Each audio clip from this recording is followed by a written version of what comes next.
salue tous dans le précieux nom de notre Seigneur et Sauveur Jésus-Christ. Et ma joie est très grande de pouvoir partager ce moment autour de la parole du Seigneur avec vous. Et je vous dis merci de vous être connectés. Je veux qu'on incline la tête et qu'on prie pour recommander ce moment entre les mains du Seigneur. Tendre Père, nous te disons merci et nous te sommes vraiment reconnaissants pour ce moment que tu nous accordes autour de ta parole. Seigneur, donne-nous l'intelligence de l'Esprit et rends-nous capables d'appréhender ta pensée, Seigneur. Que ta parole nous guérisse, que ta parole nous fortifie, que ta parole nous libère, que ta parole nous accorde, ô Dieu, le bonheur, au nom puissant de Jésus-Christ. Amen. Voilà, j'espère que vous allez bien dans vos maisons et que la grâce du Seigneur est votre partage. Notre thème de cette fois-ci, nous l'intitulons comme suit: Tu seras changé en un autre homme. Tu seras changé en un autre homme. Bien-aimés dans le Seigneur, les aléas de la vie humaine et la nature même pécheresse de l'homme fait que celui-ci ait des limites et ne soit pas totalement capable de faire ce qu'il veut. Vous voyez? Ne soit pas capable de lui-même de faire ce qu'il veut. Et malgré les efforts qu'il puisse fournir, malgré toute sa bonne volonté, l'homme est limité en ce qui concerne la pratique du bien.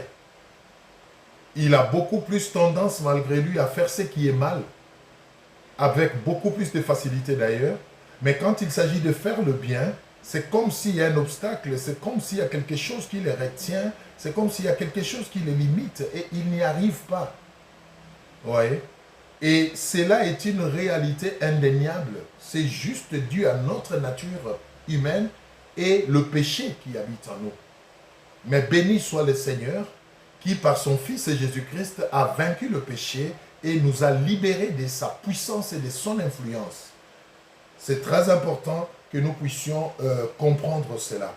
Alors, ce qui fait que nous avons donc besoin d'un support. Nous avons donc besoin d'une autre force, d'une autre dimension dans notre vie qui puisse nous rendre capables finalement de faire le bien, de mener la vie que nous désirons comme nous voulons. Et pour cela, il y a un préalable, c'est que nous devons être changés en un autre homme. C'est très important. Et ce qui est intéressant, même le Seigneur Jésus-Christ lui-même le reconnaît. Voyez? Il reconnaît que nous ne pouvons rien sans lui. Il reconnaît que nous avons besoin d'une transformation. Il reconnaît que notre volonté à elle-même ne suffit pas. Notre bonne foi ne suffit pas. Mais il nous faut quelque chose de plus. Des surnaturels qui nous aident à transcender nos limites pour être en mesure de produire des fruits et qui glorifient le Seigneur. Jean 15, 5. Nous allons lire notre premier passage pour montrer justement que même le Seigneur reconnaît que, étant humain, de nous-mêmes, il y a des choses que nous ne pourrons jamais faire. Donc, ne vous culpabilisez pas outre mesure, mais plutôt comprenez ce que l'Esprit nous dit en cette occasion et souscrivez à ça pour que vous puissiez braver toutes vos faiblesses et vos limites grâce à cette intervention surnaturelle de Dieu. Jean 15, 5. La Bible dit ceci. J'espère que vous avez trouvé aussi. Jean 15, 5.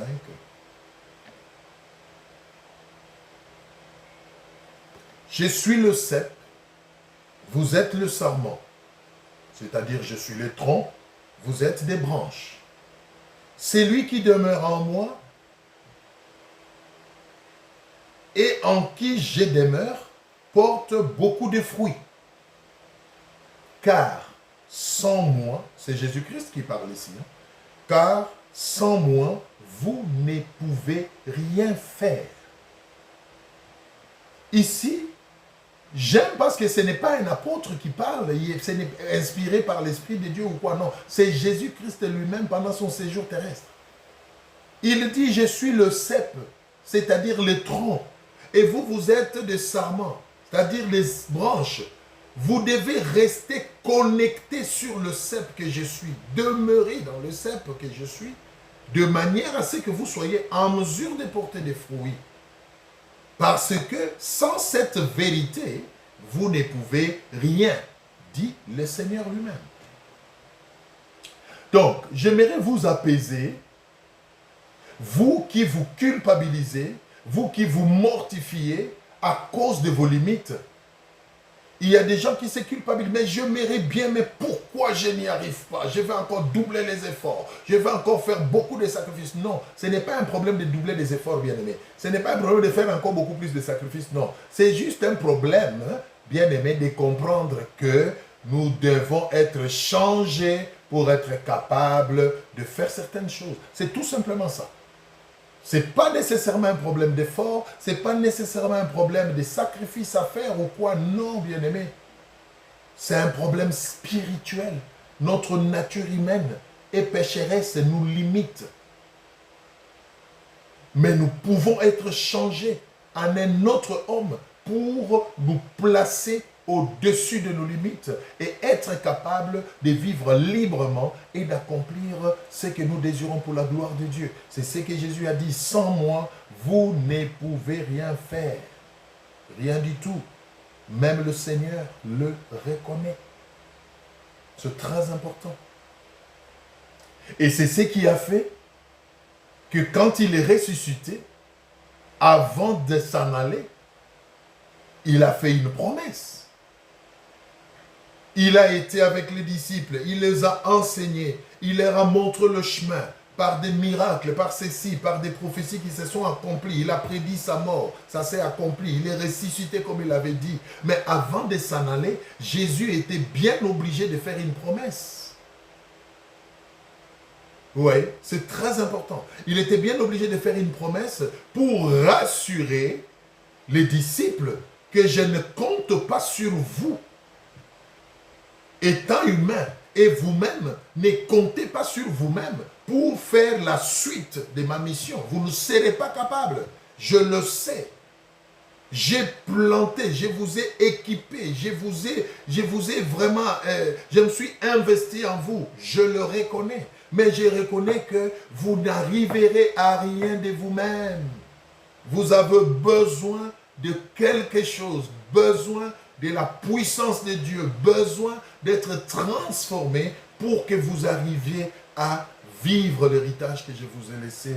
Et cela a amené Jésus-Christ à faire une promesse. Nous allons lire cela dans Acte 1 au verset 8. Qu'est-ce que Jésus dit après sa résurrection? Qu'est-ce qu'il dit aux disciples? Acte 1, 8. Il dit, mais vous recevrez une puissance. Oh, alléluia. Vous recevrez une puissance, le Saint-Esprit survenant sur vous. Oui. Le Saint-Esprit survenant sur vous. Et vous serez mes témoins à Jérusalem, dans toute la Judée, dans la Samarie et jusqu'aux extrémités de la terre. Ça, c'est une promesse merveilleuse que le Seigneur a faite en connaissance des causes. Son œuvre ne pouvait pas être poursuivie ou du moins entretenue après lui ou du moins être pérennisée après lui sans le Saint-Esprit. Bien-aimé, c'est le Saint-Esprit qui, quand il vient, il nous change en un autre homme.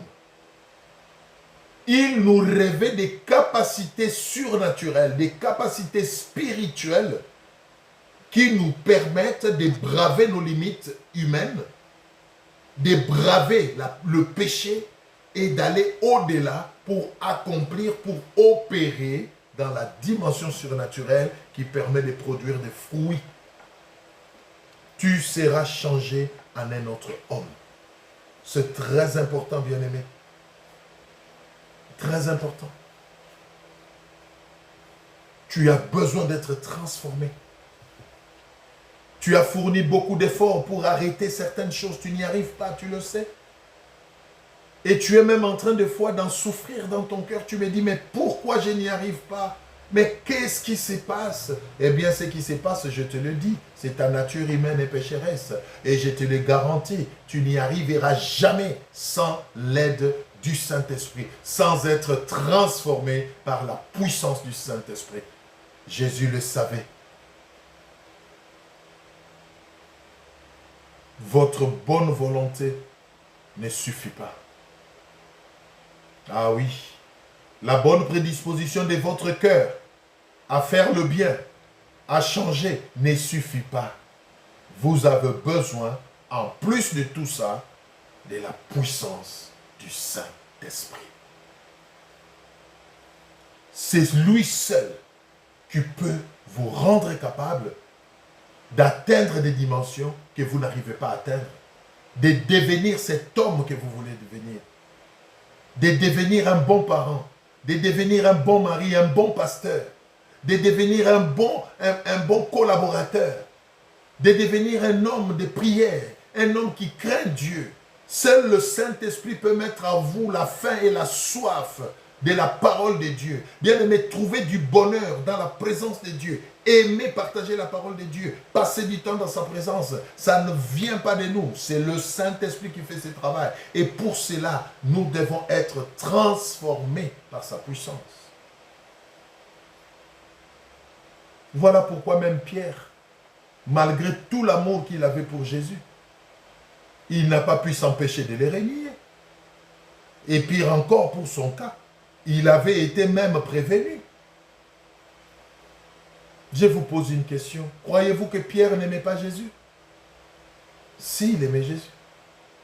Est-ce que Pierre n'était pas sincère quand il disait à Jésus que moi je ne t'abandonnerai jamais? Il était sincère. Mais sa sincérité ne suffisait pas. Jésus dit, mon temps est arrivé. Je dois aller à la croix. On va m'arrêter, on va me tuer. Pierre regarde et dit, qu'est-ce que tu racontes, Jésus? Qui va mettre la main sur toi aussi longtemps que moi, Pierre, je suis là? Personne. Tu ne mourras pas, Jésus. C'est l'amour qui brûlait dans le cœur de Pierre pour Jésus qui l'a poussé à le dire. Il était sincère. Mais cela n'a pas suffi. Jésus l'a regardé et dit, Pierre, calme-toi, Pierre. Tu sais quoi? Aujourd'hui, pas demain, aujourd'hui, toi la Pierre. Avant que le coq n'ait chanté 3 fois, tu m'auras régné. Avant que le coq n'ait chanté, tu m'auras régné 3 fois. Pierre regarde Jésus et dit, écoute, Jésus, qu'est-ce que tu racontes? Qu'est-ce que tu racontes? Moi, Pierre, même quand tout le monde t'abandonnera, moi, je ne t'abandonnerai pas. Pierre était sincère. Il le disait avec son cœur. Vous voyez? Mais cela ne suffisait pas, bien-aimé.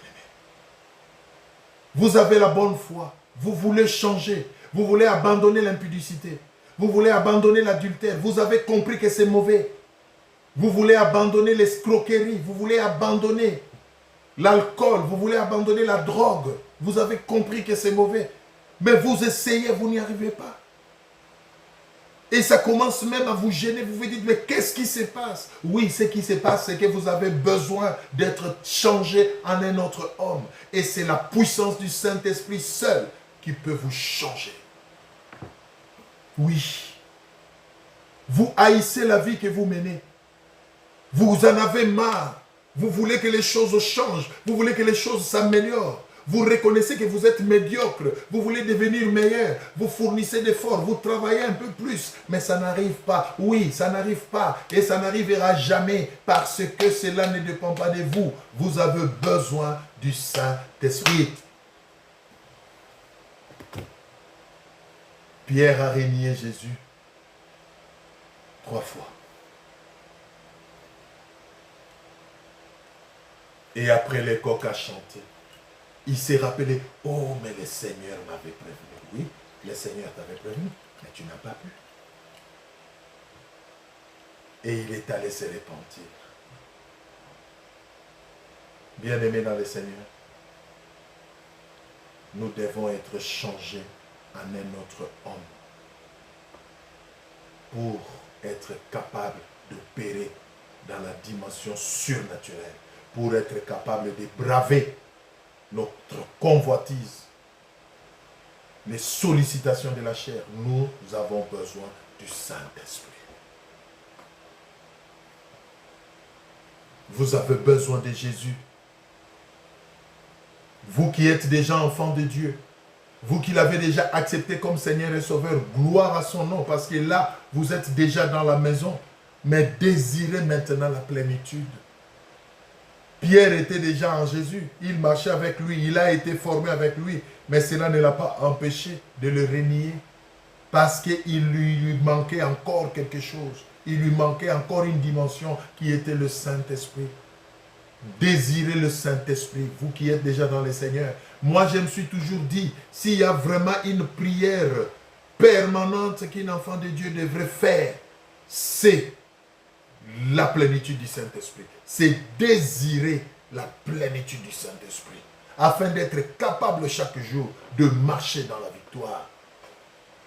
C'est très important, bien-aimé. Vous avez besoin du Saint-Esprit. Et vous qui n'arrivez pas à changer et qui n'avez pas encore donné votre vie à Jésus-Christ, vous devez commencer par lui donner votre vie, afin que cette promesse que nous venons de lire des Actes 1:8 vous soit accordée, devienne aussi votre héritage. Jésus a fait cette promesse du Saint-Esprit à ceux-là qui avaient marché avec lui. Vous devez accepter Jésus, bien-aimé. Reconnaissez Jésus comme Seigneur et Sauveur. Alors cette promesse s'accomplira aussi dans votre vie et vous serez capable, jusque quand vous allez demeurer dans cette vie de médiocrité qui vous amène à la perdition. Vous le savez. Nous allons lire Acte 2, 1-4 pour voir l'accomplissement de la promesse. Tu seras changé en un autre homme. Acte 2, 1-4. Jésus a fait une promesse dans Acte 1:8 et nous voyons l'accomplissement dans Acte 2, 1-4. La Bible dit, les jours de la Pentecôte, ils étaient tous ensemble dans le même lieu. Tout à coup, il vint du ciel un bruit comme celui d'un vent impétueux, et il remplit toute la maison où ils étaient assis. Des langues semblables à des langues de feu leur apparurent, séparées les unes des autres, et se posèrent sur chacun d'eux. Et ils furent tous remplis du Saint-Esprit. Et ils furent tous remplis du Saint-Esprit et se mirent à parler en d'autres langues selon que l'Esprit leur donnait de s'exprimer. Oh, c'est merveilleux. Nous avons besoin de la Pentecôte, c'est-à-dire de la plénitude du Saint-Esprit. Oui, bien-aimé, pour être capable d'abandonner cette vie médiocre, pour être capable de changer, vous avez besoin de la plénitude. C'est tout ce que vous avez à désirer. Et si vous lisez les versets qui suivent vers le bas, c'est merveilleux. Vous verrez que Pierre, qui, tout en étant en Jésus, tout en marchant avec Jésus, l'a renié, malgré son amour, malgré son attachement et sa bonne volonté, l'a renié. Ce même Pierre, après la Pentecôte, après avoir été rempli du Saint-Esprit, ce même Pierre était le premier à s'élever devant la foule pour témoigner de Jésus, pour faire voir à ces gens-là que, au fait, ces gens ne sont pas ivres du vin ou de quoi, mais ils sont remplis du Saint-Esprit, et c'est le Saint-Esprit qui a été promis par Jésus-Christ qui vient d'arriver. Pierre, timide, peureux, avec le Saint-Esprit, est devenu vaillant et leader. C'est ce qu'il nous faut, bien-aimés. Il y a des épreuves, il y a des défis que nous ne pouvons relever et braver que quand nous serons changés en un autre homme. Et celui qui nous change en un autre homme, c'est le Saint-Esprit. Vous avez besoin du Saint-Esprit. Des fois, nous passons beaucoup de temps à jeûner, à prier pour demander des choses qui des fois n'ont rien à voir avec l'efficacité spirituelle. Apprenons, bien-aimés, à demander la plénitude. Apprenons chaque jour à demander une dose supplémentaire de la puissance du Saint-Esprit afin que nous soyons en mesure de marcher sur le chemin que le Seigneur a tracé. Vous avez des défis à relever, mais seul le Saint-Esprit peut vous aider. Vous avez besoin du Saint-Esprit. C'est très important. Tu seras changé en un autre homme. Nous allons prendre notre dernier passage. Dès là où nous avons tiré notre thème. Et nous allons clôturer par là avant de prier. Nous avons parlé du Nouveau Testament.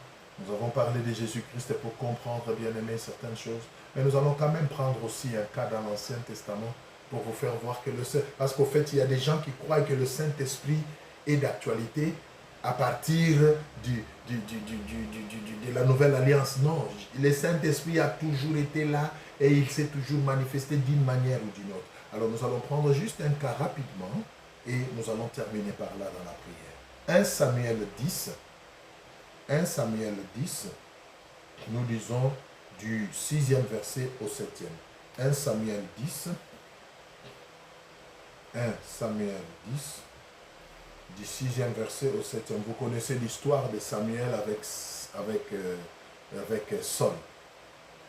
Samuel qui devait oindre Saul comme roi sur instruction du Seigneur.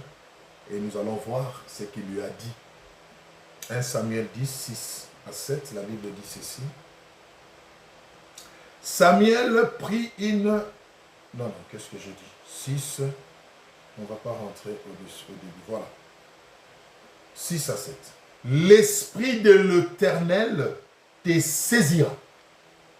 Samuel est en train de parler à Saul, qu'il venait de oindre, bien sûr. L'Esprit de l'Éternel te saisira. Tu prophétiseras avec eux et tu seras changé en un autre homme. Lorsque ce signe aura eu pour toi leur accomplissement, fais ce que tu trouveras à faire, car Dieu est avec toi. L'Esprit de l'Éternel te saisira et tu prophétiseras avec eux et tu seras changé en un autre. Bien-aimé, quand l'Esprit de Dieu te saisit, quand tu es rempli du Saint-Esprit, tu n'es plus le même. Et c'est exactement ce qui s'est passé à la Pentecôte. La Bible dit les disciples qui étaient dans la chambre haute n'étaient plus les mêmes. La peur est partie. Ils se sont levés. Ils ont commencé à témoigner de Jésus. Pierre qui venait de renier Jésus, il y avait quelque temps, s'est levé pour parler de ce même Jésus au devant de ces mêmes personnes auprès desquelles il l'avait renié. Bien-aimé, la plénitude du Saint-Esprit, quand elle nous saisit, bien-aimé, oh alléluia, nous ne restons plus les mêmes. La timidité part, la peur part, nous ne doutons plus de rien et nous marchons dans la foi comme des vaillants parce que nous devenons des flammes pour le Seigneur. Tu seras changé en un autre homme. Saul devait être roi, mais Samuel lui prévient et dit, avant cela, le Saint-Esprit va te saisir. Et quand il va te saisir, il va te transformer. Oh, alléluia. Il va te changer. Et quand il va te changer, c'est alors que tu recevras la capacité d'assumer ce que le Seigneur attend de toi. Tu as besoin du Saint-Esprit, mon frère. Tu as besoin du Saint-Esprit, ma soeur. Tu veux être un homme de prière? Tu veux être un homme de méditation? Tu veux que le Seigneur passe par toi pour accomplir des choses extraordinaires? Tu as besoin du Saint-Esprit. Demande à Dieu la transformation. Dis à Dieu, je ne veux plus rester le même. Et c'est la prière que nous voulons faire aujourd'hui, bien-aimés. Que le Seigneur nous change. Chacun de nous va incliner sa tête et il va prier. Tu connais bien ta vie. Tu sais ce que tu fais. Tu sais ce que tu désires. Tu sais ce à quoi le Seigneur t'a appelé. Et tu sais toi-même jusqu'à quel niveau tu es limité. Qu'est-ce qui t'empêche de percer? Dis au Seigneur aujourd'hui, Seigneur, je veux, après avoir entendu ce message, je veux que tu me changes. Je ne veux plus rester la même personne. À partir d'aujourd'hui, que ton esprit me saisisse, que mon langage change, que mes pensées changent, que ma vision des choses change, que ma façon de te considérer change. Lèvons tous nos voix, bien-aimés. Prions le Seigneur. Oui, prions le Seigneur. Oh, alléluia. Oh Seigneur, mon Dieu, merci. Merci Seigneur Jésus. Prie, bien-aimé, je te laisse quelques temps pour que tu puisses prier personnellement pour toi avant que je ne lève la voix pour prier pour nous tous. Prends un temps, prie. Demande au Saint-Esprit de te changer. Tu connais tes faiblesses. Tu connais là où tu es limité. Dis au Saint-Esprit d'agir. Que son esprit te saisisse. Comme le jour de la Pentecôte. Comme sur le chemin avec Saul. Que tu sois transformé. Que tu sois changé. Que la peur quitte ta vie. Que la honte quitte ta vie. Que de nouvelles choses commencent. Oh Jésus, merci Seigneur. Alléluia. Merci Jésus. Éternel mon Dieu, je lève ma voix pour prier en ce moment. Je te bénis parce que tu nous connais mieux que nous-mêmes. Et voilà pourquoi tu ne nous as pas laissés seuls. Tu nous as envoyé le Saint-Esprit pour nous aider justement à marcher sur les chemins que tu nous as montrés et à être capable de faire des exploits avec toi. Seigneur, je prie, oh Dieu, que mon frère, ma soeur, là où ils sont, Seigneur, soient changés, remplis de ton esprit, mon Père et mon roi, transformés, oh Dieu, dans leur corps, dans leur âme, dans leur esprit, afin d'accomplir de grandes choses avec toi. Oh, cher Saint-Esprit, saisis toi-même de ceux-là qui ne connaissent pas encore Jésus. Amène-les au bas de la croix. Pousse-les, mets la faim et la soif dans leur cœur, de rechercher le Seigneur et de lui donner leur vie, afin qu'eux aussi puissent expérimenter cette promesse. Je te bénis, Esprit de Dieu, parce que quand tu descends, même la maladie disparaît. Quand tu descends, nos défauts sont changés, sont transformés en qualité. Oh, merci d'opérer maintenant dans la vie de tout un chacun. Merci d'opérer dans nos familles. Merci de nous visiter. Merci pour ton onction, Seigneur. En ton nom, Père, nous avons prié avec foi et action de grâce. Amen. Voilà, nous nous arrêtons là pour aujourd'hui. Que le Seigneur vous bénisse et que surtout le Saint-Esprit continue son action dans la vie de tout un chacun. Au revoir.